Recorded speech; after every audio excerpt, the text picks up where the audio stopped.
ప్రతి ఒక్కరూ టైం దొరికితే చాలు ఎలాగైనా సరే డబ్బు సంపాదించాలనుకుంటారు, కానీ మేమైతే ఉన్న టైంని ఎలా వేస్ట్ చేయాలని చెప్పి ఆలోచిస్తుంటాము. హలో గాయ్స్, నేను మీ సడల్ వాగరాజు. అందరూ మంచిగా ఉన్నారని అనుకుంటున్నాను.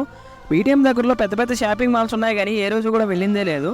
ఒకవేళ పొరపాటున వెళ్ళామనుకోండి, అక్కడికి వచ్చే రిచ్ పర్సన్ చూసి మనం కూడా తెల్లవారేసరికి రిచ్ అయిపోవాలని చెప్పి కథలు పడుతుంటాము. బేసిక్గా డబ్బు సంపాదించాలనే ఆలోచన మంచిదే, కానీ మనకున్న టాలెంట్తో ముందుకెళ్తే జీవితం హ్యాపీగా ఉంటుందనేది నా ఉద్దేశం. అయినా ఇలాంటి మాల్స్కి వస్తే అన్ని బ్రాండ్స్ కొనేయాలనుకుంటాం, కానీ మన బాడీకి ఇలాంటి బట్టలు అస్సలు సెట్ అవ్వని చెప్పి కాసేపుకు మనసు సరిది చెప్పుకొని వెళ్ళిపోతుంటాము.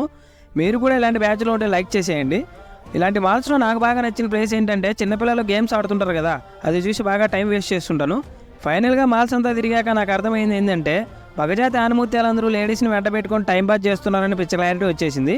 మీరు కూడా సింగిల్స్ అయితే కామెంట్ చేసేయండి అబ్బాయిలు. మీరందరూ ఇన్స్టాగ్రామ్లో నన్ను ఫాలో అవ్వచ్చు.